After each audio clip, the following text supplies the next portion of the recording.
Les deux grands piliers de la physique moderne sont la relativité, qu'on a étudié au chapitre 4, et la mécanique quantique. Dans cette section, on va aborder l'étude des phénomènes quantiques en s'intéressant à l'effet photoélectrique, dont l'étude nous a permis de découvrir que la lumière, bien qu'elle soit une onde électromagnétique, se comporte dans bien des situations comme étant faite de petits paquets d'énergie qu'on appelle des quanta. En fait, on sait aujourd'hui que tous les constituants fondamentaux de l'univers sont des quanta. Les particules traditionnelles, comme l'électron, ont des propriétés ondulatoires, et ce qu'on considérait comme étant une onde, la lumière, a des propriétés de type particule. En fait, le terme quanta veut dire paquet d'énergie, mais on pourrait aussi parler d'onde particules, ou des fois on emploie le terme ondicule pour désigner les constituants fondamentaux de la matière. Les travaux de Planck et Einstein dans les premières années du 20e siècle ont montré que la lumière interagit avec la matière comme si elle était constituée de paquets d'énergie qu'on a appelés photons. La lumière d'une fréquence particulière est constituée de photons qui ont une énergie donnée par l'équation E égale hf, où h, la constante de Planck, a la valeur 6,63 par 10 à la moins 34 joules fois seconde. Alors, on va considérer un exemple qui nous permet de constater comment c'est difficile de mettre en évidence l'existence des photons. Imaginons un rayon laser de 0,1 watts à la fréquence de 633 nanomètres, donc un laser rouge usuel. Et on veut savoir si le laser éclaire un écran, combien de photons frappent en une minute. Alors, vu qu'on donne la longueur d'onde, mais que l'équation de l'énergie d'un photon fait intervenir la fréquence, on va d'abord calculer la fréquence, qui est la vitesse sur la longueur d'onde, avec la vitesse de la lumière, et on trouve 4,74 par 10 à la 14 Hz. En multipliant par la constante de Planck, on trouve l'énergie d'un seul photon. Alors, on voit que c'est extrêmement faible. Et maintenant, si le laser a une puissance de 0,1 watts, et on veut savoir ce qui se produit en une minute, vu que la puissance, les watts, c'est des joules par seconde, en multipliant par 60 secondes, on va obtenir l'énergie que le laser émet en une minute.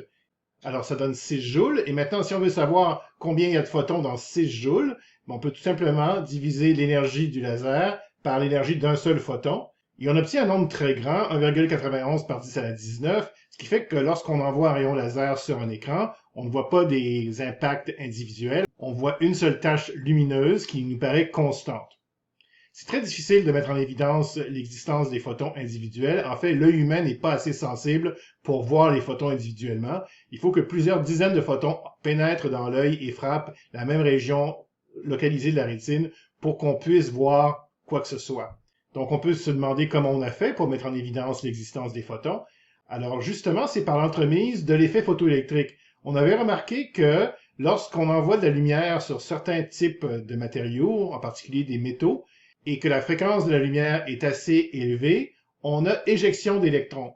Vu qu'on ne voit pas les électrons directement, le montage qui est représenté ici nous permet de mettre en évidence l'éjection des photons. Alors, on a deux plaques qui sont reliées par des fils à une pile. Alors, la plaque ici est positive et la plaque ici est négative. Maintenant, lorsqu'il n'y a pas de lumière, vu que le tube est vide, il n'y a pas de courant mesuré par l'ampèremètre dans le circuit parce que c'est pas un circuit encore. On a du vide ici, les électrons ne peuvent pas traverser le vide. Alors on met un échantillon du métal qu'on veut étudier, on allume la lumière et dans certaines circonstances, on obtient un courant dans le circuit, ce qui veut dire qu'il y a des électrons qui ont été éjectés, qu'on appelle des photoélectrons, mais c'est des électrons ordinaires, et qui ont parcouru le circuit. Alors, c'est en essayant d'expliquer les détails de l'effet photoélectrique qu'Einstein a mis en évidence l'existence des photons. À la base, on pourrait penser que l'effet photoélectrique ne nous enseigne pas vraiment sur la nature de la lumière. Vu qu'on sait que la lumière transporte de l'énergie, c'est logique que si on envoie de l'énergie sur une plaque, peut-être que l'énergie, dans certaines situations, est suffisante pour éjecter les électrons. Et d'ailleurs, si on part d'une situation où il y a un effet photoélectrique et on augmente la fréquence de la lumière, vu que une onde qui a une plus grande fréquence a une plus grande énergie, on devrait obtenir plus d'électrons éjectés et les électrons éjectés devraient avoir plus d'énergie et c'est exactement ça qu'on observe. Alors pour l'instant, il n'y a rien dans ce qu'on vient de dire qui n'est pas cohérent avec l'hypothèse que la lumière est tout simplement une onde. Maintenant, on s'est rendu compte d'un phénomène bizarre, c'est que lorsque la longueur d'onde de la lumière qu'on envoie sur la plaque est relativement grande, donc dans le cas du sodium, que la lumière soit rouge, orange ou jaune, peu importe l'intensité de la lumière, il n'y a absolument aucun électron déjecté. Donc on pourrait avoir un laser rouge super puissant, concentré avec une lentille, l'envoyer sur une plaque de sodium, il n'y a rien à faire, il n'y aura absolument aucun électron déjecté. En revanche, lorsqu'on arrive dans la partie verte du spectre, on observe qu'il y a une longueur d'onde précise qu'on appelle la longueur d'onde de seuil qui délimite les longueurs d'onde qui sont plus grandes, donc les fréquences plus petites qui ont moins d'énergie, n'éjectent aucun électron. Et dès qu'on passe de l'autre côté de la longueur d'onde de seuil, qui est ici 541 nanomètres, on a émission de photoélectrons. Alors remarquons ici que c'est pour les longueurs d'onde plus petites que 541, qui correspondent à des fréquences plus grandes et à une plus grande énergie. Alors on peut aussi décrire le seuil à partir de sa longueur d'onde, 541 nanomètres, ou à partir de sa fréquence, qui est ici 5,55 par 10 à la 14, et le seuil dépend du type de métal. Alors, ces valeurs-là sont valables seulement pour le sodium. L'idée d'Einstein, qui lui a valu le prix Nobel, c'est tout simplement que on peut expliquer ce phénomène-là en supposant que la lumière est faite de paquets d'énergie, et pour qu'il y ait effet photoélectrique, pour qu'un électron soit éjecté, il faut qu'un photon individuel ait assez d'énergie par lui-même pour pouvoir éjecter l'électron. Donc, il y a une certaine valeur d'énergie nécessaire pour briser la liaison entre l'électron et son atome. Et il faut absolument qu'un seul photon puisse faire le travail. Les photons ne peuvent pas collaborer entre eux. Donc, dans le cas de la lumière rouge, vu que la fréquence est relativement faible, un seul photon de lumière rouge n'a pas assez d'énergie pour éjecter l'électron et on a beau en envoyer un nombre incroyable en même temps, vu qu'ils ne peuvent pas collaborer, il n'y aura aucun photoélectron dans cette situation-là. Tandis que dès qu'on est au-delà de la fréquence de seuil, même si on a une intensité de lumière très faible, on a production de photoélectrons, tandis que si on est de l'autre côté du seuil, même avec une intensité très grande, on n'a aucun photoélectron.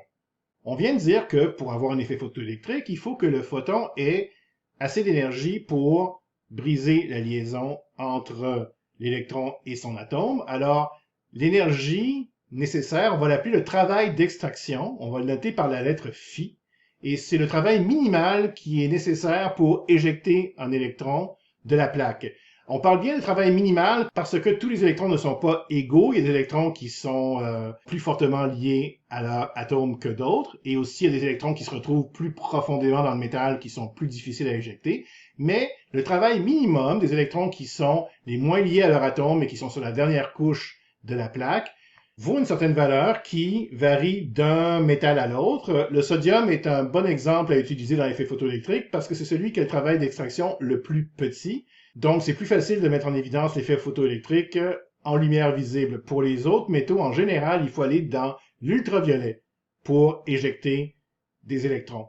Alors, si on regarde la situation du sodium, le travail d'extraction vaut 2,3 électronvolts. Alors, on utilise l'électronvolt souvent dans ce contexte pour avoir des chiffres relativement faciles à exprimer. Un électronvolt, on l'a vu en physique électrique, c'est 1,6 par 10 à la moins 19 joules. C'est l'énergie qu'un électron acquiert, ou qu'une particule qui a la charge élémentaire acquiert lorsqu'elle est accélérée par une différence de potentiel de 1 volt. Donc, pour pouvoir utiliser la constante de Planck qui fait intervenir des joules, c'est bon de convertir les électronvolts en multipliant par le facteur de conversion 1,6 par 10 à la moins 19 joules par électronvolt. Et donc, en joules, c'est 3,68 par 10 à la moins 19 joules, qui est l'énergie minimale nécessaire pour éjecter un électron d'une plaque de sodium. Alors maintenant, on veut que notre photon ait au moins cette énergie-là. Donc, par E égale HF, on peut calculer que la fréquence de seuil vaut l'énergie divisée par H, mais l'énergie doit correspondre au travail d'extraction. Et on obtient bien la valeur qu'on vient de mentionner, 5,55 par 10 à la 14 Hz.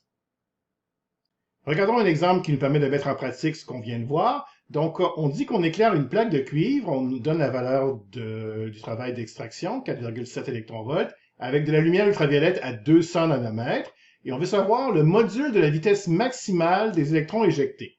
Le photon, lorsqu'il frappe la plaque, il est absorbé et il donne l'énergie HF qu'il possédait au système de la plaque.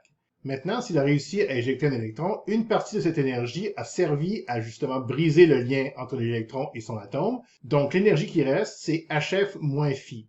Et dans le meilleur des cas, cette énergie-là va être transférée entièrement à l'électron éjecté. Ce qui fait que l'énergie cinétique maximum qu'un électron peut avoir, d'après le principe de conservation d'énergie et le mécanisme de l'effet photoélectrique, c'est tout simplement HF, l'énergie que le photon avait initialement, moins le travail d'extraction.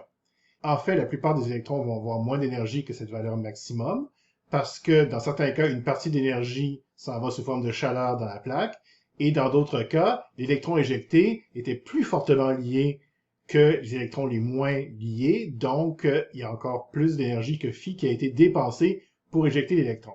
Mais en général, dans ces problèmes, on demande quelle est la valeur maximum de l'énergie de l'électron éjecté, donc dans le meilleur des cas. Alors, vu qu'on donne encore une fois la longueur d'onde de la lumière, on va calculer la fréquence, 1,5 par 10 à la 15 Hz. Ensuite, on va convertir le travail d'extraction en joules et on va remplacer dans l'équation qui donne l'énergie cinétique maximum comme étant HF moins phi. Et ça donne 2,43 par 10 à la moins 19 joules. Alors, on voulait la vitesse maximum des électrons éjectés, donc vu que l'énergie cinétique, c'est une demi-mv carré, on isole la vitesse et on obtient 7,30 par 10 à la 5 mètres par seconde. Maintenant, il faudrait faire attention ici, vu qu'on a vu que la véritable formule pour l'énergie cinétique, c'est gamma moins 1 mc carré, quand on tient compte de la relativité. Si on obtient, en prenant la formule classique qui est plus facile à utiliser, une valeur qui est supérieure à 1/10 de la vitesse de la lumière, il faudrait recommencer le calcul en prenant la formule relativiste. Mais ici, ça donne moins qu'1/10 de la vitesse de la lumière et on avait vu que les effets relativistes sont négligeables, donc c'est une très bonne façon de calculer la vitesse.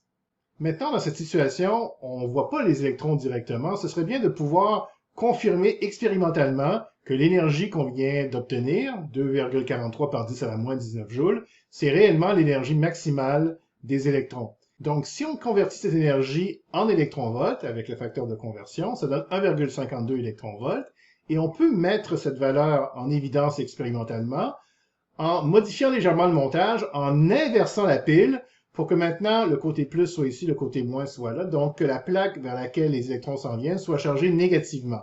Alors, avant, elle était chargée positivement, elle attirait les électrons, donc dès qu'il y avait des électrons éjectés, les électrons complétaient le circuit. Maintenant, on met la pile à l'envers, donc ça prend une certaine énergie minimum aux électrons pour pouvoir vaincre la répulsion électrique de la plaque négative. Et justement, si on peut modifier la valeur de la pile, on peut régler pour obtenir le cas critique où les électrons parviennent de justesse à arriver à la plaque. Alors par exemple, ici, si on met 1,4 volts, on a encore du courant. Donc, les électrons freinent en arrivant, mais il y a quelques-uns, ceux qui avaient le plus d'énergie, les plus chanceux, ceux qui avaient l'énergie maximale, réussissent quand même à parvenir de justesse. On se rend compte que si on augmente la différence de potentiel à 1,6 volts, là, le courant tombe à 0 dans ampères-mètres, donc il n'y a aucun électron qui a réussi à traverser. Donc ici, si on peut faire varier de manière fine la valeur de la pile, on va obtenir 1,52 volts comme étant la valeur critique qu'on appelle le potentiel d'arrêt, qui est la plus petite valeur nécessaire de potentiel quand la pile est à l'envers pour arrêter complètement le passage des électrons. Donc concrètement, c'est en mesurant les potentiels d'arrêt qu'on est capable de vérifier la cohérence de notre modèle de l'effet photoélectrique.